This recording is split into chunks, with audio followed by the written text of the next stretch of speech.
Welcome to Weasel Digital, and welcome to So You Wanna Fly.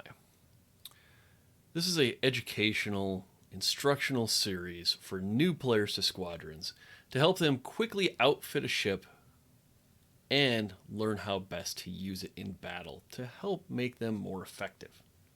So if you're a new player to Squadrons, welcome to this series. Please take a minute and watch these videos. They will help you greatly. Before we get into today's episode, we need to take a word from our sponsor. Today's sponsor is Sneer Fleet Systems. We don't make a lot of the products you buy. We make a lot of the products you buy deadlier. Sneer Fleet Systems. Now today we're talking about the TIE IN, or TIE Interceptor. Flown by elite pilots of the Imperial Navy, the TIE Interceptor combines high speed with 4 laser cannons ideal for hunting down Republic starfighters.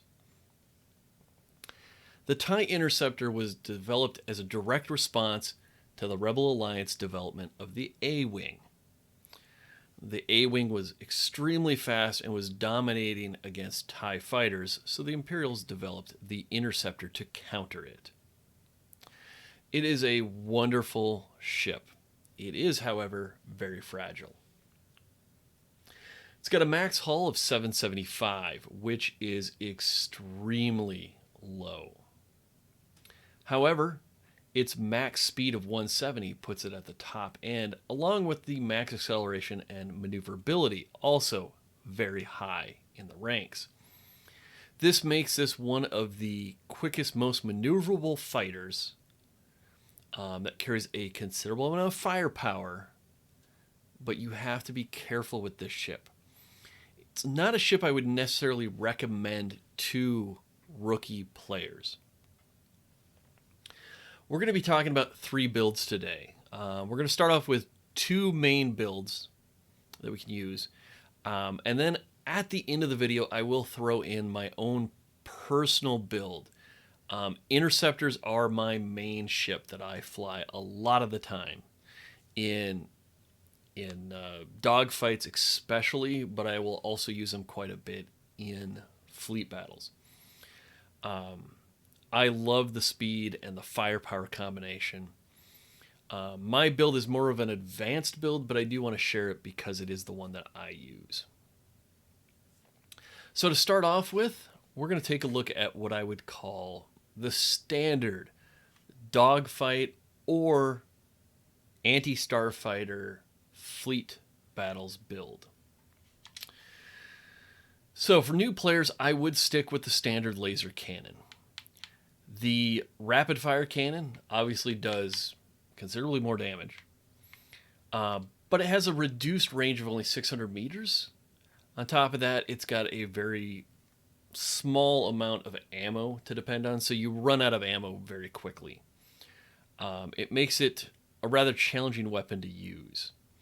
The laser cannon gives you some advantages, that being the longer range and the longer period of fire, so it's easier to kind of adjust your aim, and it's good for jousting other interceptors such as the A-Wing, because a lot of times they're going to have that 600 meter range weapon, so you can actually beat them to the punch and kill them before they were able to really put a lot of hurt on you.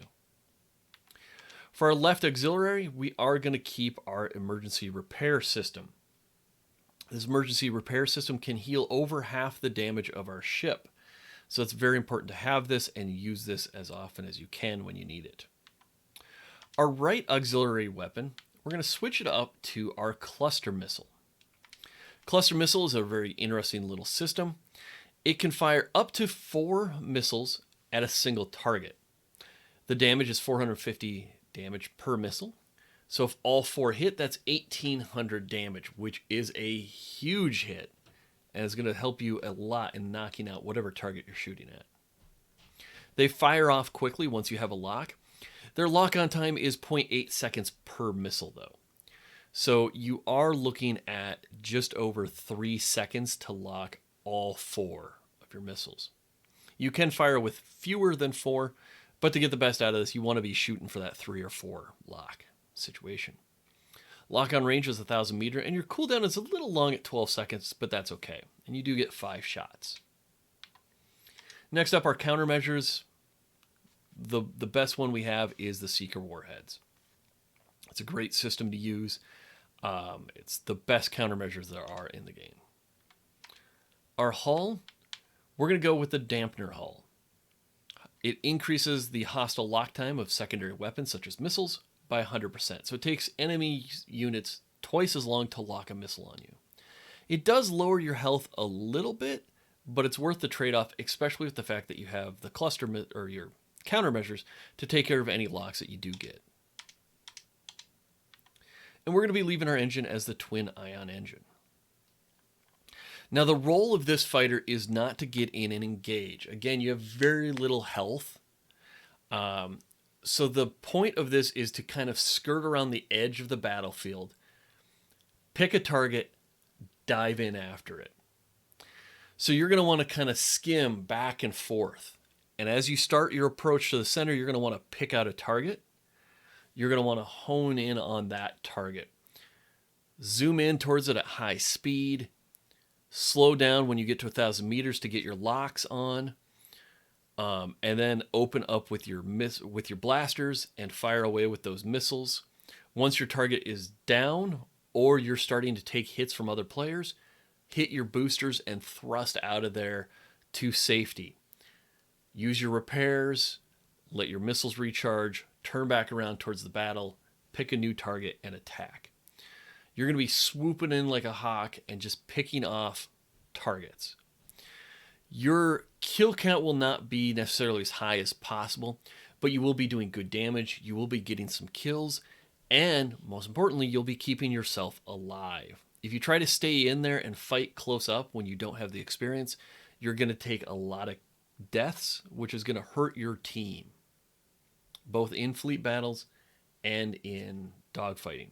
And this system, this build works for either game mode. It can be effective in both. Just make sure you're doing those nice sweeping motions.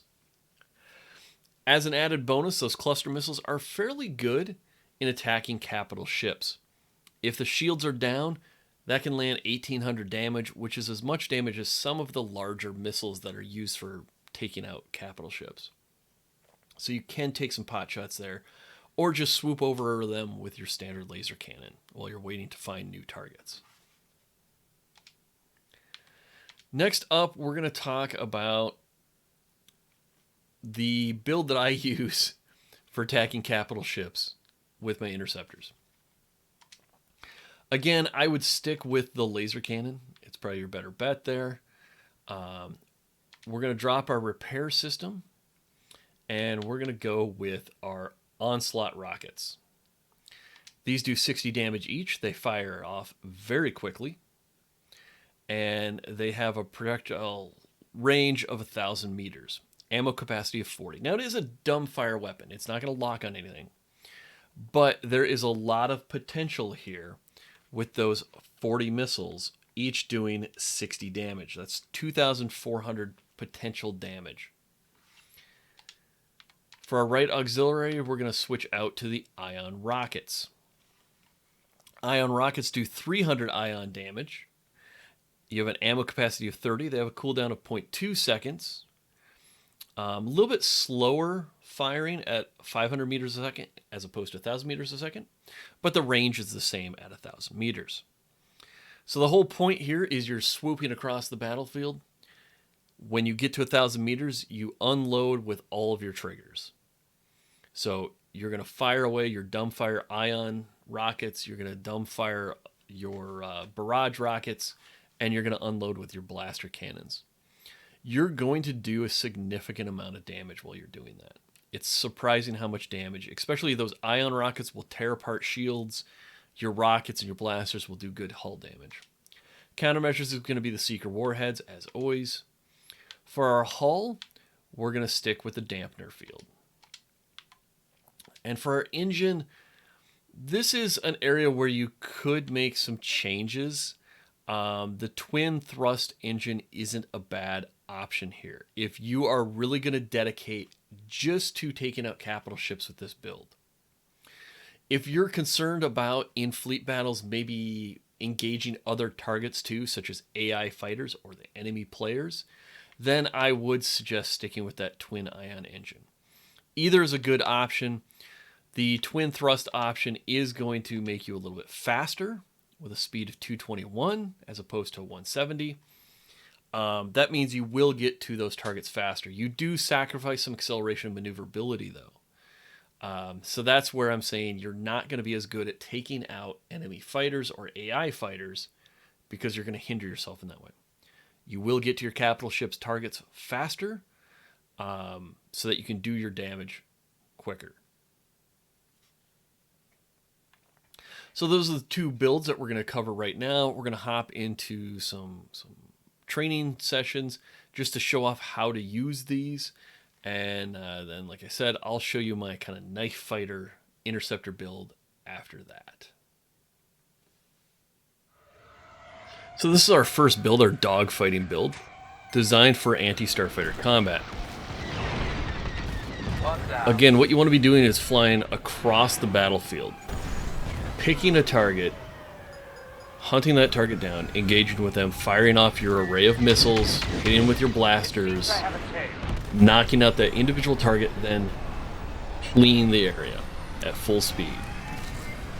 When you reach a safe distance and your missiles reset and whatnot, you can slow down and return to combat. Now it's time for our crazy bomber build. This is not a build I necessarily advise, but if you want a fast bomber, it's capable. Now this is training mode, so things are exaggerated a little bit, but the point is the same. You're going to want to take quick runs at your targets, be it the CR-90 Corvettes or at the frigates. You want to move in quickly, launch your missiles, fire your blasters, turn and escape back towards safety and hopefully a place to repair and rearm so that you can make future attacks. Next up is attacking the MC-75. You want to take a nice wide arc, shooting for those gill shield projectors. You're going to want to come in fast, using boost if possible, and you want to get within the shield.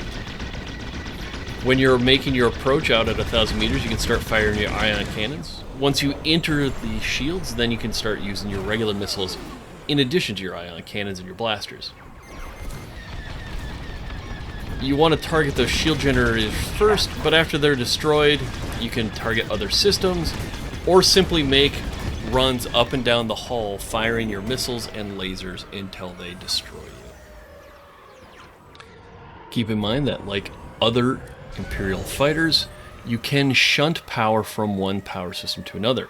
So I typically recommend running full power to engines, and when you run low on ammunition or you need to engage in a lot of combat, to shunt power from your engines to your weapons. That'll keep you moving quicker and better able to avoid fire while also tracking targets and getting the weapon power when you need it. So now you have a couple solid builds that you can use. The first build is good for both fleet battles and dogfights. The second build is an interesting little kind of anti-capital ship build. If you really like flying the interceptor, it's pretty effective, and due to its speed, it can keep you alive. Now, as promised, I want to show you my personal build for the TIE Interceptor. And this is more of a in-close, down and dirty knife fighter type build. We are going to switch out to the rapid fire cannon. Now it does reduce the range quite a bit and reduces the ammo, but we're going to hit hard, let those weapons recharge if needed, and just keep hitting hard with those blasters and our missiles, so hopefully it won't be a big deal. We're also not going to be engaging anyone long range. We're not going to get in jousting matches. We're going to try to hide from those kind of engagements and wait until we can get in closer. We are going to keep that repair system because we do need to repair that hull to keep yourself alive. And we're going to stick with the anti-starfighter missile. Now this missile only does 375 damage, so it just kind of complements the damage from your blasters. Has a very quick lock-on time of 1 second and a very quick cooldown of 4 seconds, with a fairly high ammo capacity of 8, meaning you have a lot of these shots. With that cooldown, you can often get 2 shots off when you're tailing someone, even when you're shooting them with your blasters. So you will burn through a lot of these rockets, but they are great for doing some damage, especially to something that's running away, something that you almost killed, but it's now out of your range. Countermeasures, as always, we're sticking with those sneaker warheads. It's hard to beat those. For our hull, we are going to go with the dampener hull. We want to make it harder for the enemy to get those secondary lock-ons for us. And the big departure from our builds here, besides the blasters, is our engine. We're going to go with the twin microthrust engine. It slows down your max speed and your acceleration, but gives you a higher maneuverability. Now, if we look at our overall stats, we have reduced our hull a little bit. Our max speed has dropped down. We're no longer in contention for one of the faster ships. And that's okay. This ship is really only good for dogfight matches. And in those dogfight matches, you're usually in big balls of combat. If you defeat anything in your area and you need to move to somewhere else, you can switch over to engines and use some boosts to get over to find your next engagement. So that max speed isn't going to hurt us too much. Our max acceleration is reduced by a significant portion, but that acceleration is still fairly high. And acceleration is not overly critical in dogfights. It can be useful. You do want to modify your speed a little bit here and there. It's nice to drop down to 50% to make your tight corners and whatnot. Maneuverability, though, is increased by a large portion, putting us at 110.5. That's huge maneuverability. What that maneuverability means is that at 50% speed, with your power 2 engines, you can actually turn faster than a drift turn. That's how maneuverable this ship gets. So it really helps out in those dogfighting situations to make sure you can keep the target lined up so that you can shoot them and do damage.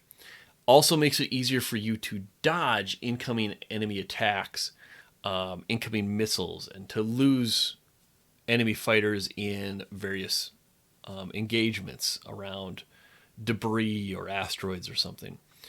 So that added maneuverability really helps. And again, the point of this is to get in close. You're going to boost right up to those enemies. You're going to get on their tail. You're going to blow them up quickly with your blasters and your quickfire missiles.